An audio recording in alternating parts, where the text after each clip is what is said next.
Hey, ça fait vraiment longtemps que je voulais qu'on parle. On est vraiment des bons amis, toi et moi, mais là, c'est rendu vraiment trop. Faut tout le temps que je sois là pour toi, puis j'ai plus le temps pour moi. Ça me rend vraiment stressée, puis je capote un peu, là.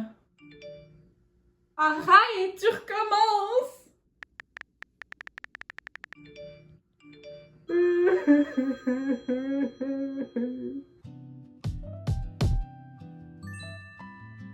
Et oui, les téléphones cellulaires, les ordinateurs portables et surtout les réseaux sociaux ajoutent une petite touche de difficulté dans l'entretien des amitiés. Ce que cette pauvre personne vit dans sa relation potentiellement problématique avec un téléphone est ce qu'on appelle du stress de disponibilité numérique. Ça rentre dans la catégorie plus grande de stress numérique qui regroupe toutes sortes de stress liés au fait d'être connecté tout le temps sur nos appareils numériques. C'est important de le considérer parce que c'est 76% des adolescents qui rapporteraient sentir disponibilité numérique. C'est pas rien!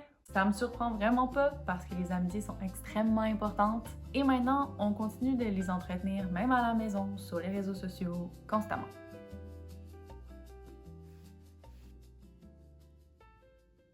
L'enjeu, c'est qu'on a tous certains besoins. Un qui est vraiment important, qui est celui de l'autonomie. On a besoin de sentir qu'on a du contrôle sur ce qu'on fait et que c'est nous qui faisons nos propres choix. Si on est sollicité constamment par un téléphone en train de nous notifier, on sent qu'on a toujours besoin de faire quelque chose pour nos amis, comme répondre à leurs messages ou ne pas manquer une de leurs stories. Et ça, c'est comme perdre le contrôle et donc notre autonomie.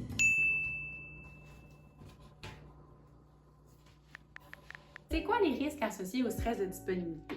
C'est certain qu'il y a des risques pour la santé mentale parce qu'on parle de stress, mais c'est aussi lié à une perception de la santé générale réduite. Au niveau des amitiés aussi, il y aurait des enjeux parce que ça pourrait potentiellement augmenter les conflits et réduire la satisfaction relationnelle.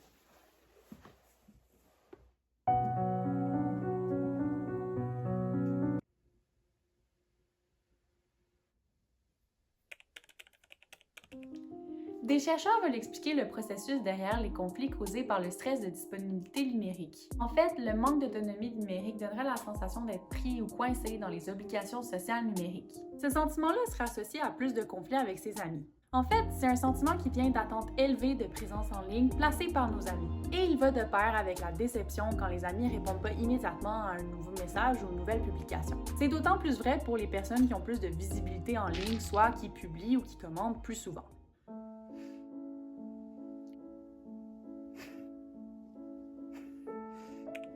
Des fois, c'est effectivement une bonne chose de pouvoir continuer à parler à ses amis à la maison. Parce que le sentiment de proximité continue, on peut sentir plus de satisfaction dans nos amitiés. Par contre, des problèmes arrivent quand on se sent dépendant de nos amis à travers des appareils numériques. Sans surprise, se sentir dépendant, ça peut nous faire sentir pris, et ça pourrait venir réduire la satisfaction dans les amitiés. Une piste d'explication serait qu'on se sent coupable quand on n'est pas présent pour nos amis, et ça nous fait sentir moins satisfait. C'est quand même nouveau comme phénomène, donc il n'y a pas encore beaucoup de recherches qui est faite là-dessus. J'ai dû chercher un peu pour trouver des outils qui sont backés par la science, c'est pas simplement mon opinion, mais j'ai quand même quelques conseils à vous donner.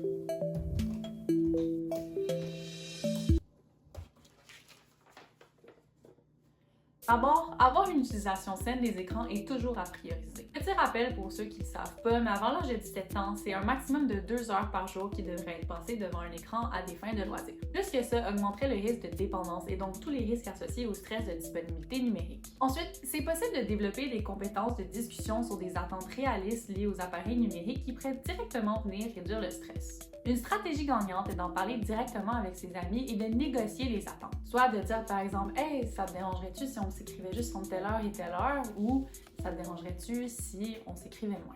José, j'ai vraiment besoin des fois que tu me laisses de l'espace. Quand je suis à la maison, j'aimerais ça pas être sur mon cell tout le temps. Si vous croyez avoir un problème lié à votre usage numérique, que ce soit votre santé mentale ou vos relations qui sont affectées et que ça vous cause une détresse, n'hésitez pas à consulter un professionnel. On essaye tous de se frayer un chemin dans ce nouveau monde technologique et vous n'êtes pas seul là-dedans. Le stress de disponibilité, c'est important à comprendre pour mieux savoir comment on peut s'y préparer. Sur ce, merci pour votre écoute!